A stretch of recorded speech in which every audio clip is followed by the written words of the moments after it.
So today's session is actually an extra session. It's a bonus session. It's what we're calling business therapy. I sit down with Pauly, who's an amazing marketing strategist. But what we do in this session is we help her reconnect to her why and help her uncover some of the blind spots that's been holding her back from building the business that serves her life and serves her. I think you'll really enjoy this and get some really big insight moments for you and takeaways. Enjoy.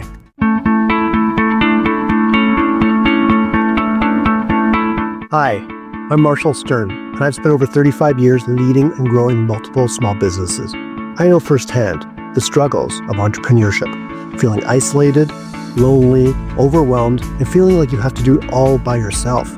I've been through multiple recessions, and I have felt the highs and the lows. I've been there, and I get it. This podcast is here to change that. Every week, I will bring you straight talking advice, real-world strategies, and honest conversations about what it takes to succeed in business without the fluff, the gimmicks, or the sugarcoating. If you're ready to stop spinning your wheels and start making real progress, then you are in the right place. This is the Stern Truth. Hi, Pauly. How are you? I'm doing good. How are you, Marshall? I'm doing well. I believe it's going to be sunny today, which being here on the west coast, whenever it's sunny, it's a good day. Yeah, So that's true. but you're not, where am I finding you from? I'm in North Carolina, so we have a lot of sun. Oh, nice. Hashtag jealous. We have a lot of rain, but we don't get the snow like the rest of Vancouver, West Coast. Okay, yeah. So first of all, thank you for meeting with me today. I'm curious. I want to learn all about you and your business and everything, but what would make today's conversation really, really helpful for you?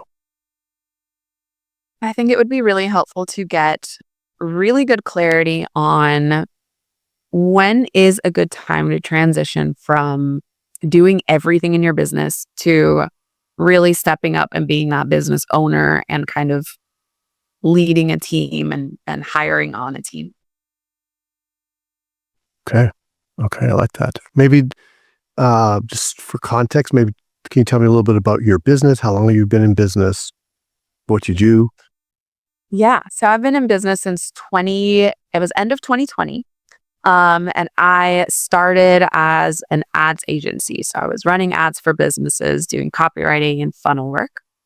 Then I realized that first I was burning out because I have done everything myself in my business the whole entire time.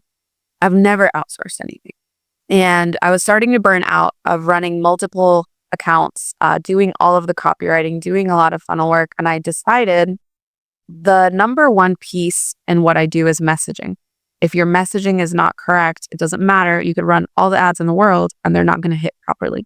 So I decided that I would coach on messaging, transition to coaching, and then basically teach a man to fish. I wanted them to know how to do their own messaging. So when they were ready to scale with ads, we wouldn't have to backtrack and fix the messaging. But then coaching goes along with a lot more other things, like a lot of content. So I was hitting burnout again. I had just had a baby. And basically, I hit a wall where I realized I've just created another job for myself. Like I just have a full-time job. And now it's an even harder one because I'm sales, I'm finance, I'm like all of the departments. And that's not what I wanted. I started this so I would have more time, especially being a mom now, more time with my family. And I work on average, I would say about 10 hours a day. And I want to transition out of being the operator of every piece of my business to really learning how do I become a mature business owner and start learning how to lead a team, start learning how to outsource things, and trusting, right? That the revenue that goes down a little bit with outsourcing is going to be made back in time and in sanity and in all the other things. Wow. Okay. So much to talk about here. First of all, you're definitely not alone, whether it helps or not. It's something I see way too often, too frequently with people who transition from, let's say, a career into their own business. They take a skill set and then they're going to open up their own shop. It's like the E-Myth. I don't know did you ever read the E-Myth? Mm-mm. Highly recommend that. So the E-Myth is all about it's the pie baker opens up her own pie shop, and now she basically is working for the psycho boss who has her working 10, 12, 14 hours a day, no vacation, making less money. You go into business for freedom of time, freedom of finances, and yet for a lot of people, they get stuck in what we call being the player, not the coach. Yeah. Right? Where have you heard that before?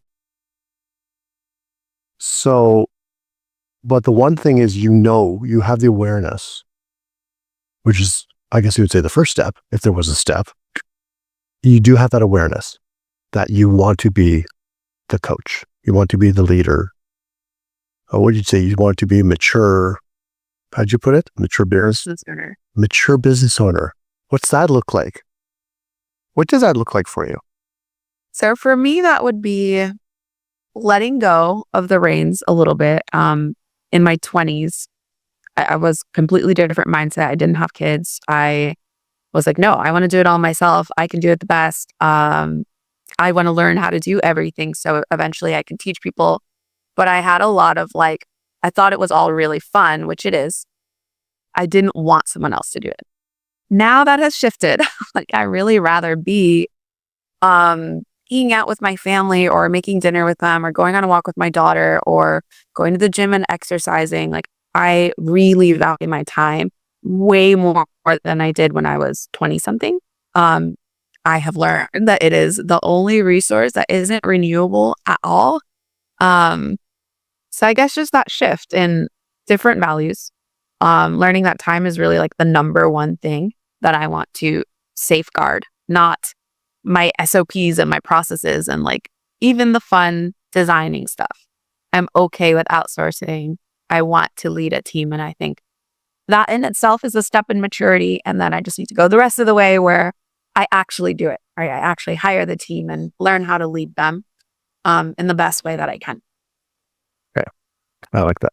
I love that, actually. Okay. So if you could, let's play a game. Do you like to play games? I love to play games. Okay. Let's play a game. Now you said you're in North Carolina. Yep. So are you near Charlotte? That's the only city area. Yeah, it's the one most people know. I'm about an hour away from there. Okay. I was in Charlotte once before. Beautiful city, beautiful area. So let's just say I'm there. We bump into each other on the street in front of Starbucks, and it's 3 years from now. 3 years in the future. It's 3 years since we've spoken, since this session. So, how many kids do you have right now? One. You have one. How old is your daughter? How old is she? She's 2 years old. Okay, so she's now 5. Can you believe it? I know. Wait, what I so fast? Are you coming? Do you know what it does? I know it does. Trust me, I have a 22-year-old and 20-year-old. I remember when they were little, and it goes fast. It's slow for a while, then all of a sudden it's fast. You blink and it's done. Okay, so she's 5. Bump into each other in 3 years, and I say, "Hey, Pauly, hey, long time. It's been a few years. How are you doing?" And you're you almost have tears in your eyes because you're so happy and fulfilled.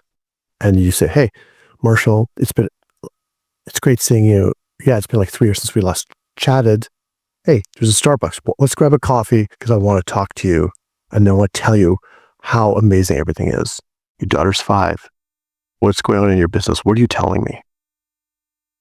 So the first part is if she's 5, my head instantly goes to, I have more time because now she's in school.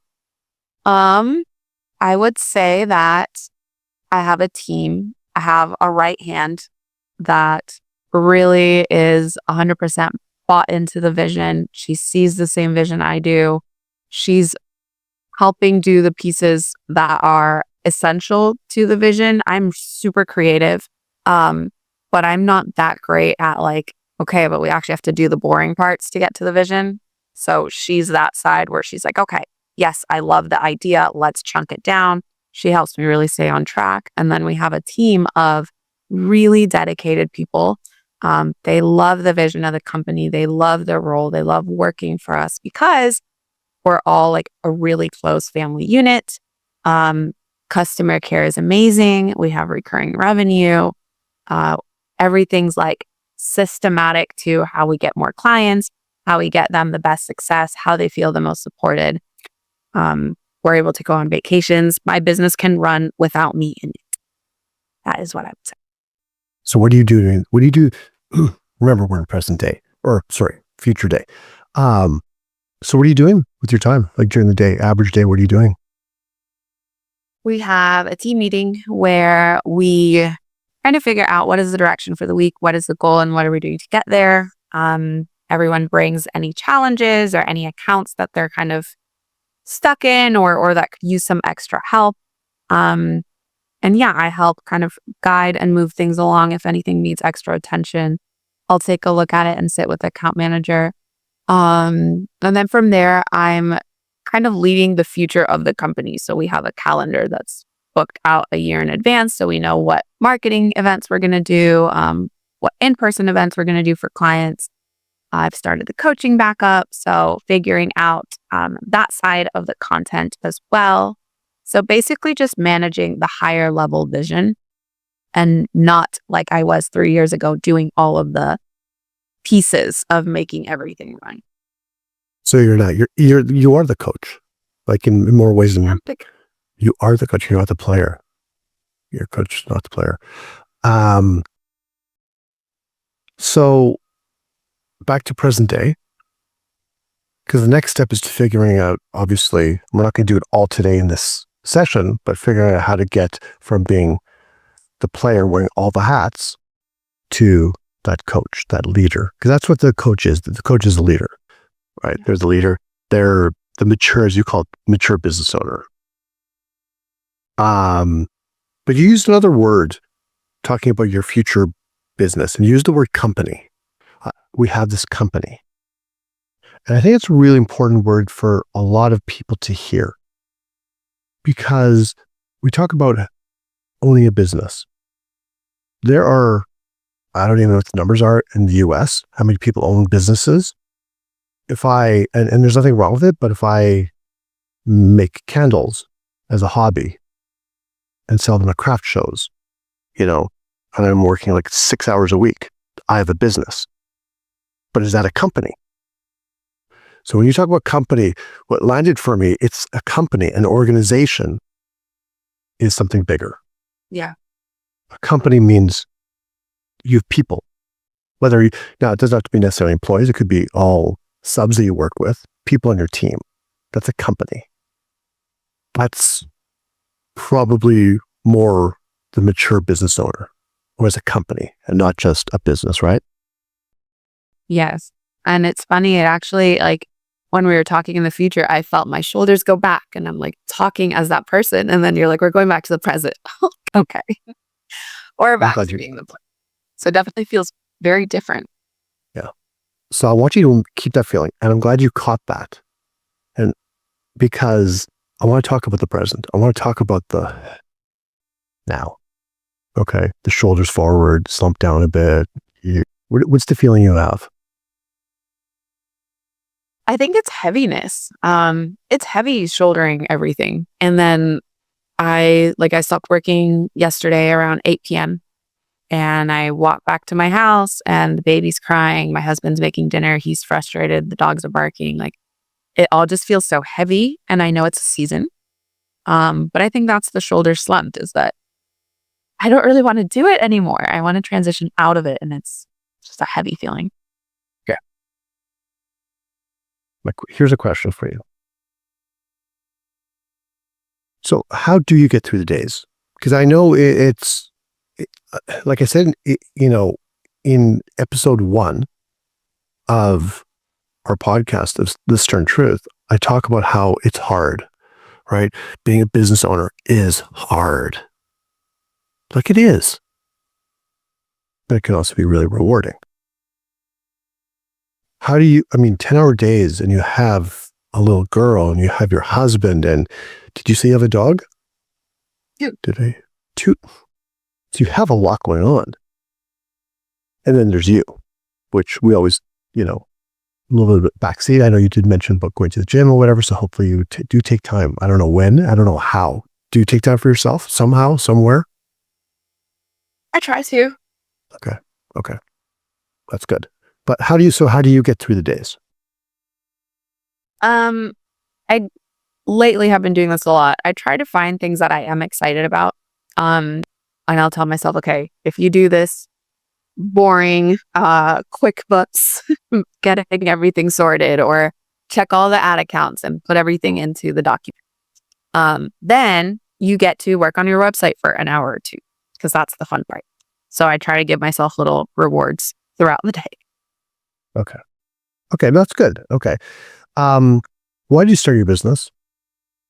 Why? Why? Yeah. I was working for a really big manufacturing company, and I was in charge of a software in all of the Americas plants for 6 plants. And I was traveling all the time. And I was really good at what I did, but it was very behind the scenes, like software, and programming and use cases. And I really missed my creativity since I was in business school. I remember I went to a writing class and I was so excited because writing is my thing. And they said, okay, now take what you wrote. They had us write a paragraph and take out all of the adjectives and all of the description. I wanted to cry. And they were like, this is how you have to write from now on. So from the age of I think I was 17 and a half when I started college, they taught us that all creativity was out the window from here on out, and super creative. So that's why I wanted to be creative. I wanted to help like a mom and dad make money and change their lives instead of helping a gigantic corporation make more billions. I felt that. One of the things with my clients, I really help them if they don't have it already, is really get clear on their why. And a mentor said to me years ago, your why needs to make you cry. And maybe not physically cry, but it's the emotions. And in business, I think too much we're just thinking too logically, and not enough with emotion. I felt that when you said that about the mom and dad business, the small business, helping them make money. And that's powerful. That's powerful because it really, when you get really clear on your why, and even having a why statement, it's not the why statement, or your why is not posted on your website and it's not on the wall in big vinyl lettering, big mantra or whatever for everyone to see. It's for you. It's your home base. Going back to the baseball analogy, it's the home base. It's where you end up. It's where you always come back to. It's the why. Because there's going to be those days your daughter's crying, your daughter's, as she gets older and you think things are great, she's at school, but now she's sick, so she's got to stay home for a few days, and now you're back and she's not feeling well. You got to take care of her, and you got the dogs, and you got this, and your husband, and your life, and it can be a lot, right? And then you have customers, like clients. You have to, I forgot about the clients. You got the clients you got to take care of, right? Hey, what a concept, clients. You got to do the client work, and then you have clients who are ghosting you, or prospects ghosting you, or clients who are like leaving because they're not seeing, in your industry, like people want results, and they're not seeing results, so I'm leaving. And then you have a client leave, and then all this stuff. But when you get really, and it's hard. So I'm not trying to scare you or anyone away, but it's the realization, and I know I can't scare you away. It's just getting clear on the why. Because I believe that's what will help you get through the days, because there's a purpose to what you're doing. Yeah. And I feel like that's one of the most honest whys. I've been in a lot of different coaching masterminds and all the things. And we always do like, what's your why statement?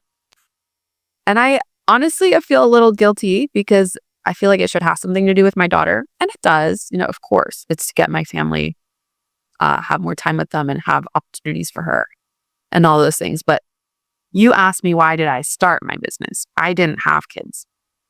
So that is like the bare bones, honest why that I haven't touched in a really long time. I always just say like, oh, well, my daughter and my business. But it really was to help little businesses like transform their lives. There isn't anything bigger than that. Mm-hmm. I love that. And Paul, the thing about family. Okay, so quick story. I mean, I searched before I started my coaching business. Okay, so I had my sign company. I had it at that point for like, I have to do the math, 17 years or something at the time before I started coaching. But I built a good company, but something was missing. And that's when, like back in like 2010, 2011, find your passion. That was the big thing. And there was actually a book called The Passion Test. And there was what's your passion? You got to live your passion. You got to do your passion, whatever. So I searched for a few years. I read the book. I did the program, tried to find my passion. And in the end of the day, my passion is my family. Right? So that was really hard for me because I'm not going to monetize my family. I got to make, there's this business, but it's my passion, my family. The whole point was find your passion and that should be your business. That should be your career. And then it dawned on me that your business doesn't have to be your passion. Your why needs to be tied to, yes, the family. But the problem with that, if it's just strictly about the family, like, oh, I want to build a business that can support my family and my daughter can have everything that I didn't have growing up or whatever it is, right? All the things. It's hard. It's hard to maintain that motivation and that momentum when that's the why, because there's a disconnect. There's the clients, and you can only and everyone's motivated by different things. But it's hard because that's the light at the end of the tunnel. That's the outcome you want. You want to have these results for your family. But it's the process that the why is really important, because that's getting up every single day and knowing that you're serving your clients. You're making a difference with your clients. You have a why as a mom as well, and probably as a wife. Like there's something deeper in there for you. So, you know what I mean by that? Like we never lose sight of our family. And in the end, all of this, the business and everything, the family will benefit. But I believe it needs to be really, really personal for you. So going back to why I started the business, because a lot of us forget, and really getting clear on that and having that written down just for yourself, just knowing it or just having it in your heart and in your head, that will help you get you through certain days that are really, really hard. Yeah. And I think that makes a lot of sense. When I did try to have a why that I should have, it's for my family, for my daughter. It is true, but it was disconnected because day to day, like you said, it's about the journey. If I focus more on my personal why before I had kids or a husband, it was to help people. And that why I can reach every day. Like, how am I helping this client have a better business every single day? Like a daily why. And then, of course, there's different whys. So I like that, to break down the whys into different pieces. Yeah. Okay. So you have a little more clarity on the why. We talked a little bit about the what. So I'm all about the why and the what. So we talked a little bit about the what. That's the 3 years. So the why really is your mission. And then the what is the vision. The what's, you want to build 3 years, 4 years, 5 years. I like a 2 to 3 year window. I work in chunks that way. I mean, you can have a bigger what, like a 10 year or 20-year, which I think is actually crazy. But if you want to have that, go for it, right? Again, we talked about like disconnect. I think there's too much disconnect. Like so much can change personally and economically, professionally, the world, everything changes. Like in the marketing space, so much changes. Technology changes. Okay. So going back to what you mentioned at the beginning about when to outsource, about working 10 hours a day, what can we do today? So, you talked about those that are not watching, those who are listening, they didn't see the shoulders back in 3 years and then now hunched over and exhausted. What can we do today? If you look at everything that's on your plate today, what can we take off your plate today that maybe the shoulders are okay, a little bit more straight, a little bit more okay. Here, let's go. Yeah, when he said that, I instantly took a deep breath and got like nervous. Like sweaty palms and everything, instantly nervous. What could we do today?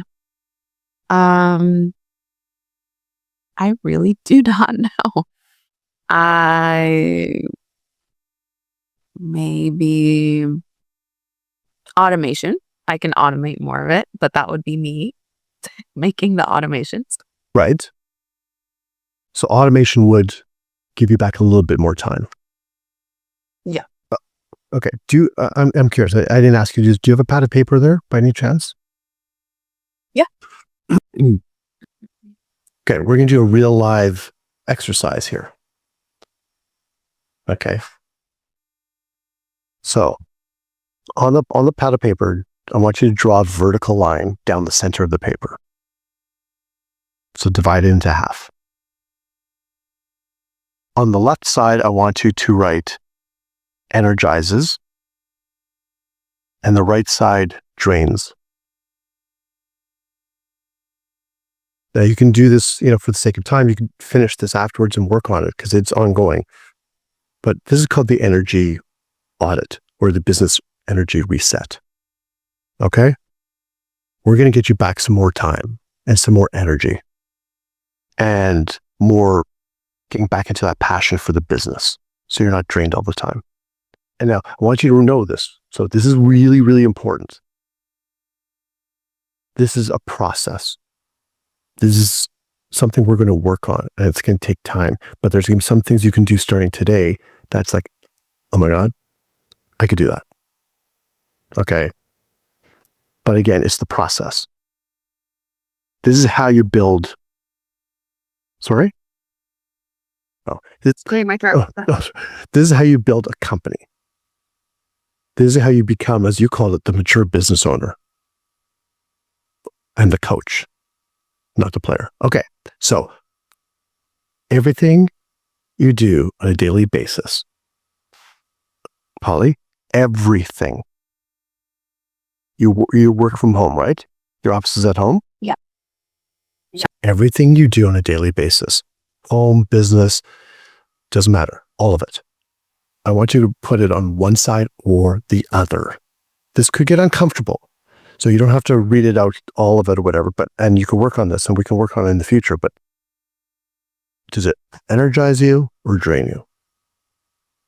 So all the activities, for the sake of time, I'll run through it. And you can start to put some, I want you to put some down because I want you to get some of them off your plate now. Everything, what are the activities you do during the day? And if they don't drain you, put them on the energized side for now. It might not be, oh my God, I love doing this.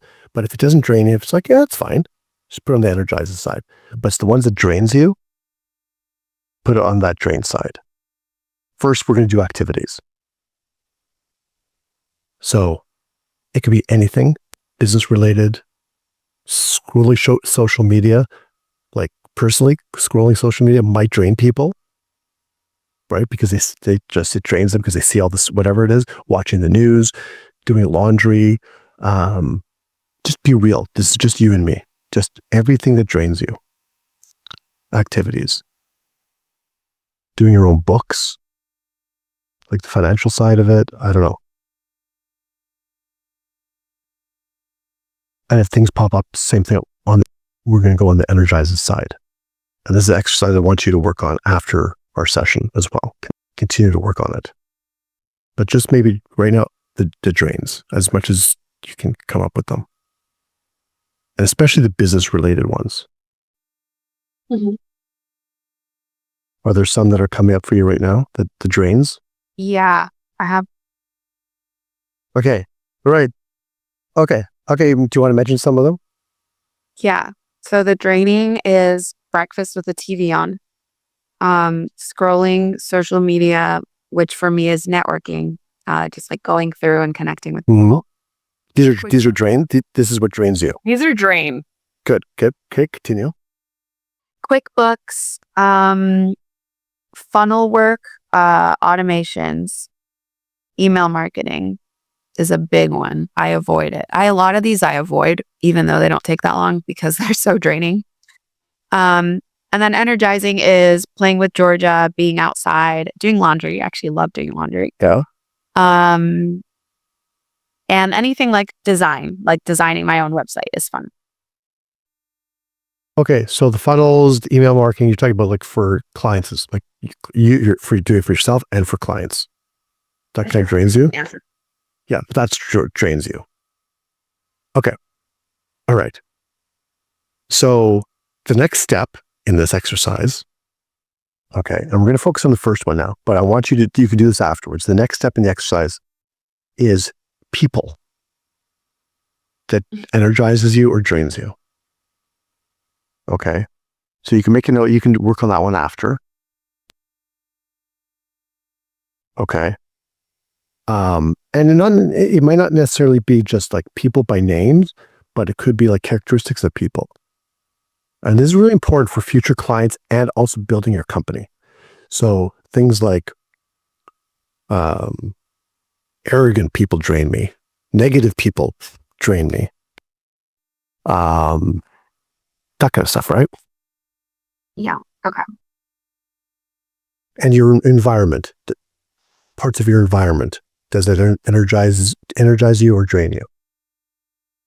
Okay. The next step in all of this for another time is to really look at what is revenue generating of all the energizes and the drains. What are the revenue generating activities and what are the more administrative? And just put an R beside the revenue on both sides and the A beside the administrative.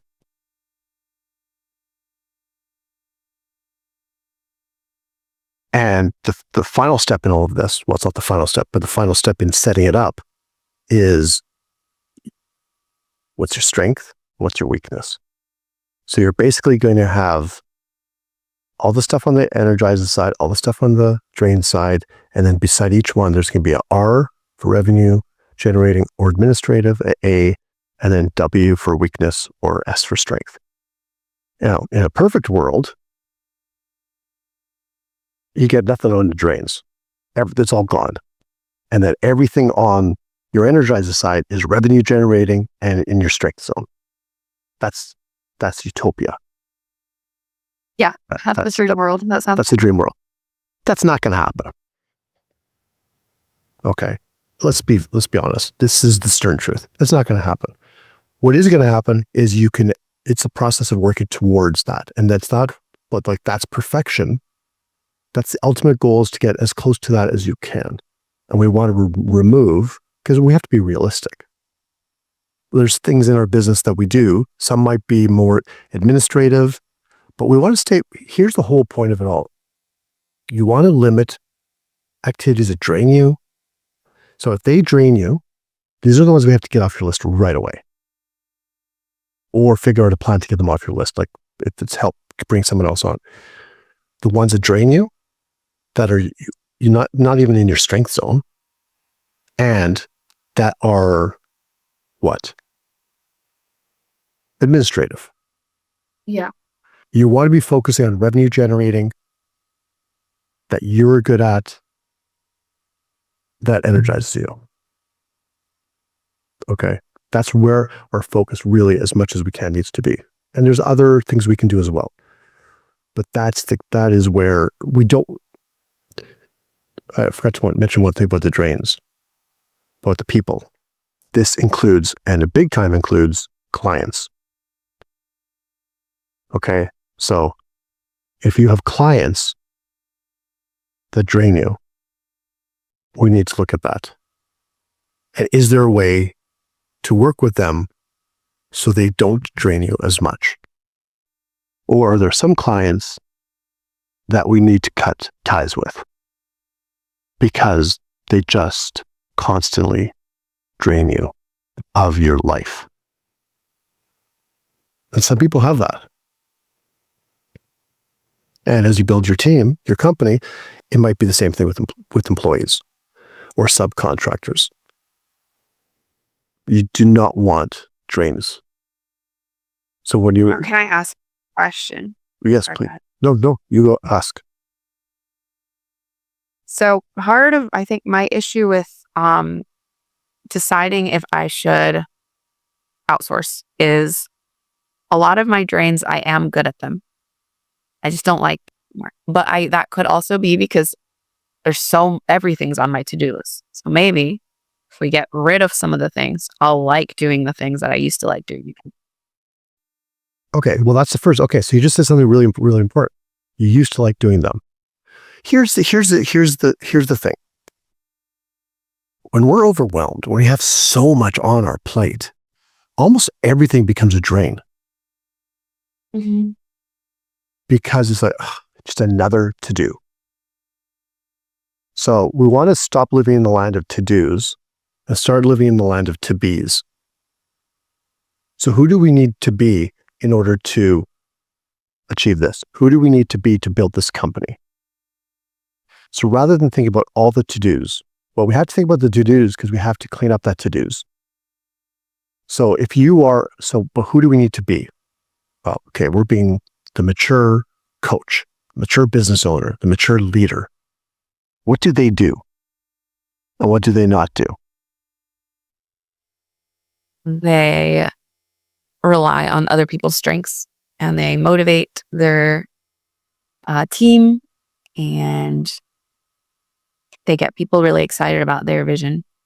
They don't just try to do everything themselves and spend a bunch of time and money trying to learn every single piece, because that's not really revenue generating. It's really draining on your energy, and it's going to take you forever to learn all of the things. It doesn't make sense. Okay. So looking at your list, and I know you're going to add to the list, if you're talking about getting things, the drains off your list, whether it's outsourcing or, outsourcing or not, some of them maybe just, you need to shift the way you think about them. Maybe some of them you don't need to do at all, or you can change. What can you control right now? What could you do differently to forget the outsourcing per se? Just some of these things in your drains. What can you do to change, to get them off your list or to have them not drain you so much? Breakfast with TV on. I can not have the TV on, which might mean my daughter throws a tantrum, which is also a little bit draining. I did go outside one day to eat on our porch, and she came with me and just played. That was really nice. So maybe doing that instead of TV, since it's warmer. Scrolling on social media and networking. Ooh. What's draining about that for you? It's draining because I've been in the coaching space for really since I started my business, because I started helping coaches, but really in it for about 2 years. It's actually like a really small space. Everyone kind of knows everyone, and it's a lot of the same language, and someone's launching and someone's doing this, and it's just like, I just get inundated with coaching lingo and coaching things and lead magnets. And I kind of just want to not be inundated with it all the time. I hear you, sister. I know. It's there. Yeah. Oh, trust me, like ever since I launched this podcast, I've had so many people reach out to me, spam me. Yeah. Right. Oh, I can help you. I can help you get on other podcast shows. I can help you do this. I can help you, whatever. It's constant. Yes. But what's draining about it? How does it affect you? I guess I'm craving more genuine connection. A lot of it's very like, have my big hat on and my photo shoot and all my things. And yeah, that's part of it. But being a coach is hard. It's not always great. You get pissed off. Like it just seems ingenuine, and ingenuine energy for me is very draining. So are you going on to socials to connect with people like other coaches? And that's why you're seeing all this stuff? Yeah. So my entire Facebook is primarily coaches, a teeny bit of family. I tried to spend at least 10 minutes engaging with other people's things and being reciprocal because people do engage with my things. But that is a little bit draining. Okay. Okay. So we have the breakfast. We have the scrolling. So do you scroll like throughout the day at any time? Like do you have a specific time you do this? Breakfast obviously is breakfast, but then what about the scrolling? It's supposed to be in my head a 10-minute block. I can handle it for 10 minutes. I think I can do it for 10 minutes. Sometimes if I'm avoiding an activity that I don't want to do, I'll pick up my phone, and I've been more aware of it. And I'm like, okay, Pauly, why is your phone in your hand right now? It's not the 10 minutes.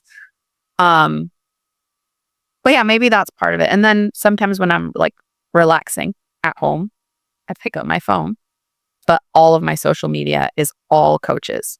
So it's just like always in my face. The only way I guess to get away from it would be to just not be on social media at all unless I'm working.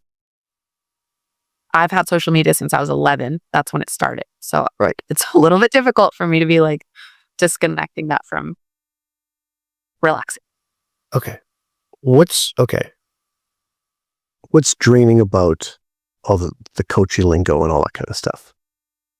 What drains you about it?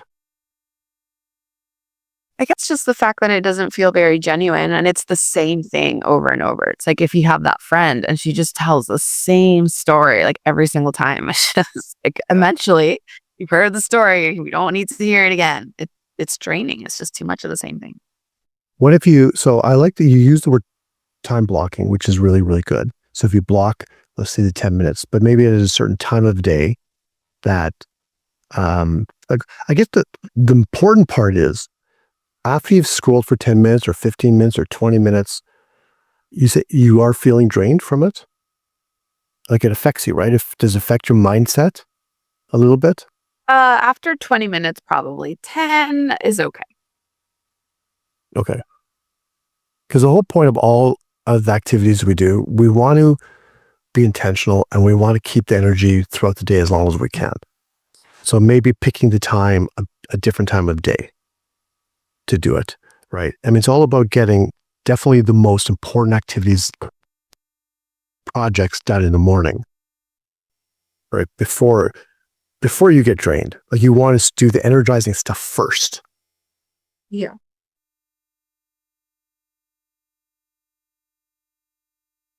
Because if you start the day doing drains, let's say like breakfast with the TV on, if you start being drained early on in the day, that's not setting yourself up for success. And now you have a 10-hour workday ahead of you. And it's going to be hard. You're just plugging through that, right? So if there are drains that you have that you still currently have to do, we need to work on a plan, see if we can find someone else to do it, let someone else be drained by it that might be in their wheelhouse, that might be in their strength zone, but maybe do that when you're already getting drained later in the day because you're drained already, if that makes sense. If you really have to do it. I think I can see the problem immediately is most of my drains are in the morning. I try to get that scrolling out of the way in the morning. Anything I have to do and I don't want to do, I try to do it first. Ruth has to do all this nonsense I hate first. Yeah. But maybe that's not. Right. That's the big change I would really want you to try for the next week. And do all this nonsense stuff. Pick a time of day that might work best for you and block it for nonsense stuff. Yeah. And the stuff that really excites you, the creative stuff, that should be in the morning. Whether it's client work, your own work, creating, just rock and roll in the morning. Okay. That's first off. Next, still haven't answered I still haven't helped you on the outsourcing part yet. We haven't talked about what you're going to outsource. Yeah, so that makes me nervous. What activities that are draining you can you actually outsource? Question I have. I can outsource almost all of them because they're like funnels, automation, email marketing. But we talked a little bit about this before this podcast, that financially right now, safety blanket has been pulled. Right. My husband is full-time in the business now too. How do I juggle okay, I can just suck it up and do it myself, which doesn't work that well because I just don't do it. I just avoid it for as long as I possibly can. I've been avoiding these emails for months, maybe a year. What emails? Just emails when people come into the Facebook group, the nurture sequence, and that's everything I post in socials, turning that to email. So they're just staying warmed up instead of hearing from me once and just disappearing. Okay. But good email marketing is expensive. So it would cut into, I guess that's the trust, right? If I have clients, I tend to hoard that revenue. I'm no. I need it. I don't know where the next client is coming from. I can't outsource this. If I can do it and I know how to do it, which I know how to do most of the things, I'm going to do it myself. Versus release that. Don't act like you're hoarding it all in a tower and outsource it. But how do I balance? I do need some of the revenue. It's just a big jumbled mess in my head. Okay, perfect. Okay, so out of all these activities you're referring to, email marketing, whatever all the activities you might do for clients that really you procrastinate on and that drain you, that you could, okay, let's start with this. Money wasn't an issue. Just list off the ones you would outsource, or whether it's on your team, employee, subs, whatever. What would you outsource? Emails. Okay. The bulk of my social media. Social media management, content. Yeah. Or for your own company. It's really for myself. I don't mind doing it that much for other clients. For myself, I can't even breathe. I dislike it so much. For my clients, though, also, it would be nice to have someone do the emails, do the design. The design is fun for me, but it takes me hours. So have a funnel designer, website designer more, because funnels can be ugly, but websites should not be ugly. So website. Okay. And the management of actually looking at all of the metrics and reporting them. I don't mind optimizing them. I don't like having to put all the numbers in a spreadsheet and do the Loom video and all of that. It takes a lot of time and it's repetitive. Anything repetitive, outsource. Okay. Out of all of these and whatever other ones that come up, what would give you back the most amount of time and energy in a given day? The most amount of time. Right now, I think I have 2 clients. 3. Okay. So the energy, and most of their things are done. So now it's just managing. Um, so I think more of the focus is how do I get more clients and get my business better optimized more than the client work. So what would bring me the most time is doing my own emails. Um, Finishing, I have this new offer that I was going to launch that I haven't finished the funnel for. And there's no emails for it. So I guess completing that so I can actually sell it would take a lot of time. I'll find out. So what type of person can you bring on your team or outsource to for that?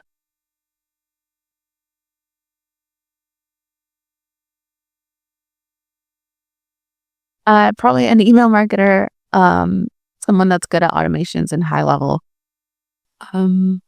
Yeah, someone that's really good at automations and high level because it's software. It's like SaaS for small businesses. So we also have to build out the SaaS, which I haven't even started. And just the thought of that, I'm like, it's such a good offer. I'm so excited. I know it would sell itself. That build out sounds daunting. So someone like that would be really, really helpful. Do you have anyone in your network who could do that? I have a lot of people in my network that could do it. I'm just scared to pull the plug on it because I don't have that much financial wiggle room to pay them. Okay. Here's the thing, and I understand what you're saying. It's common. I'll hire you when. I'm sure you hear from clients too. Yeah, and I hate it. And I'm like, it doesn't make sense. What do you mean when? You don't know how to do it. Yeah. Right? Yeah. And I'll hire you when. Well, when I get 5 more clients. Yeah. Okay, well, how are you get 5 more clients if you don't hire me?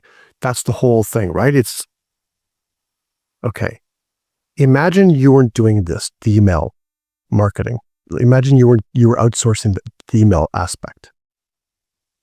Okay, what we're talking about here, or like it could be all of it. But imagine you were outsourcing all the stuff that drained you. Okay, how much more time during the day do you think you would have? Almost all day. What could you do at that time? I don't know. I'd have to figure out what to do. I wouldn't feel crazy. I wouldn't even know what to do with that much free time. I mean, I'm sure I could figure it out, but I would have to have a plan to like, how do we utilize these new hours? Okay. That I've never had.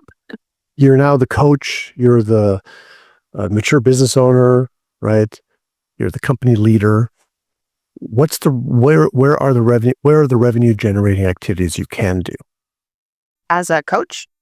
Well, as the leader of your business, as the leader of your business. My business.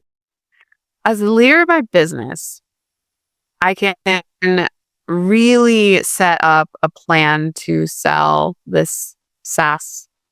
I can go to some in-person events talking about it, telling business owners, how is this going to benefit your business?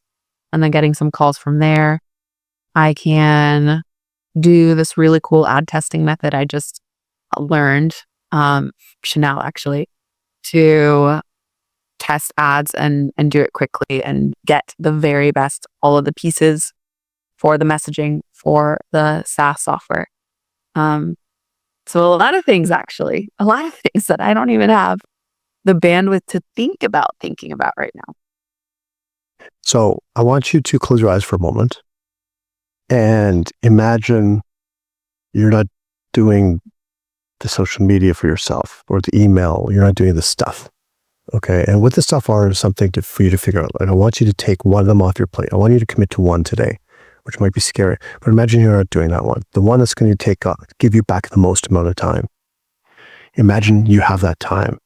You can now utilize that time to grow your business, to get more clients so that you could pay this person for the email or for whatever they're doing. And it's like, they're part of your team. It's a no-brainer because now you have more clients coming in because you have the bandwidth and you have the energy. Just imagine what that's like. Now you're not waiting. You're actually now building your company. Imagine how that feels. And you can open your eyes anytime. Yeah, that feels a lot better. Well, it's It's a leap of faith. It's a leap. Yeah. It really is. You have options. If you really, truly want to build a company, why not now? We have one small problem. So I've invested tons in mastery. Like I said, so I wanted to do all of the things by myself. I was going to be a one-hit wonder millionaire that had no time ever in my life. So right now, there's a lot of business debt. There is almost like, no, I am all about investing and trusting, but there's literally no money left. So what do I do in that position? Okay. So one thing I'm totally aware of, okay, is everyone, this is where all the coaches, a lot of coaches don't do this, right? The coach is like, this is my 4-step process, my system to do this, right? You do this because I did it to build. I realize everyone's at different places in their business. And I acknowledge that. And that's totally fine. So you're at a certain place right now. Okay. So if you don't have the financial ability to outsource any of what we're talking about right now, okay, what can we do to free up some time? Okay. Because it's really, in the end, it's all about building your business, getting more revenue in the business, right? Getting some more clients and some more revenue. But you also don't want more clients where it's tricky because you get more clients and you got more work that you have to do. And then you have less time. So I really want you to look at everything on the energized drained audit and what you can cut right now. Or you can move to a drain block. Have a drain block. Pick an hour of the day, half hour of the day, right? And throw all the drain crap into a drain block. And just know, maybe go to the gym or go for a run and be all, energized, and then have a drain block, or vice versa. Have whatever works for you, because everyone's different. Have a drain block and then do some sort of exercise so you don't stay in that drain. But the point is, we can still, even with you doing everything right now, it's about having a plan. So maybe the email is the number one thing. And maybe even start the process of finding out how much it would cost. What the investment would be if you were to bring someone on your team or outsource that aspect.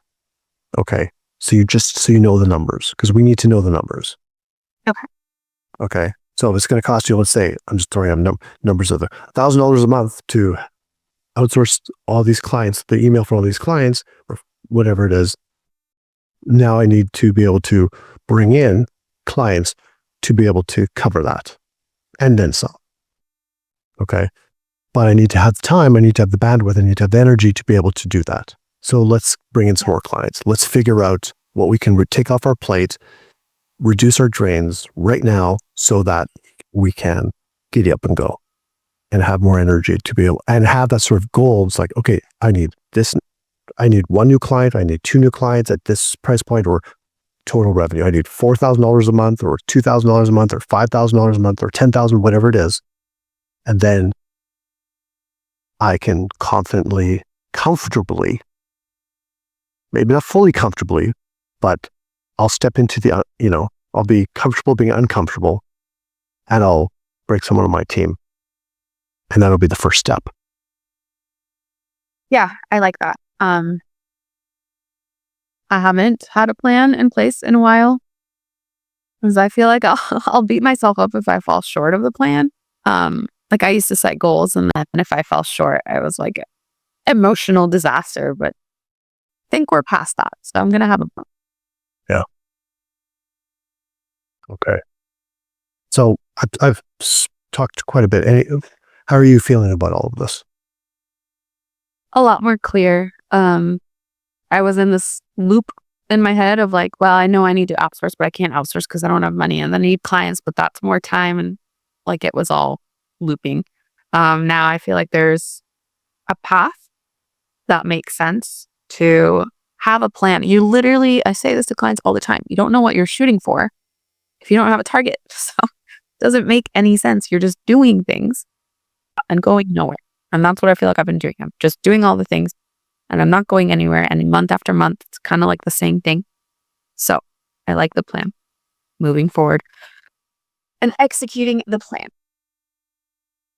Okay. So I wouldn't be doing my job as a coach if I didn't bring this on to end the conversation. Holding you accountable. So what's your next step? What can I hold you accountable for? To have all the numbers and the plan of what exact revenue do I need? Where can it come from? Yeah, just the plan. A plan to get to the outsourcing. So when it comes to the outsourcing, maybe make a more detailed plan for, okay, because some of these roles might be the same company that you outsource to, right? So just make a plan and maybe speak to some people, find out how much it's going to cost. But if they take on the email management, take on social media, they take on like the report analysis might be someone else. I don't know. Maybe it's the same company, but just find out it's the plan. How much would this cost? How much would this cost? How much would this cost? Talk to a few different people in your network. And I dare say, and marketers are going to hit me for this, there are people overseas as well who do it for a fraction of the price. Yeah. Right. I don't know how good they are, but if you have people in your network here, yeah. Because it's all about you building the company. The company. That sounds so nice. Okay. And that's starting today, because that's what this is all about. I mean, you've already been doing it, but it's been a business and it's been you, and you've been a player. And that's what we all start somewhat like that, being the player, but you want to step into that coach's role, the leader's role. Yeah. Right. And having that plan. And then at least you know what you need to do. Yeah. Okay. Well, I look forward to hearing, don't go anywhere, but I look forward to hearing all about this. And so please check in with us and just let us know how things are going. But I heard this a while back, and and I always screw up quotes if I'm trying to do it by memory, but it's something to the effect of, it's not about we need to fall in love with the process, not the destination. Yeah. And so it's about falling in love with the process. The destination is this company, which is awesome, but you're going to start building it now. And it's a process towards building the ultimate, whatever that ultimate is for you, that 3-year, 5-year vision. Yeah. Okay. But you can start doing it now. Yeah, it's exciting. Awesome. Okay. It's been a pleasure having you on The Stern Truth. And yeah, maybe we'll have you back in a little while and check in, see how you're doing. And we wish you all the best. Kira, thank you so much for having me. This was really, really helpful. I appreciate it. Appreciate you, and have a great week. Don't go anywhere. And we'll see all of you again next week. Thank you so much for tuning in to The Stern Truth. If you found today's episode helpful, we would love to hear from you. Please like, share, and leave us a review. Also, if you'd like to be a guest in an upcoming episode or join us in one of our Momentum Accountability Group sessions, simply email me to marshall@marshallstern.net. That's marshallstern.net. And don't forget to hit the subscribe button so you never miss an episode. Until next time, keep pushing forward and leading with confidence.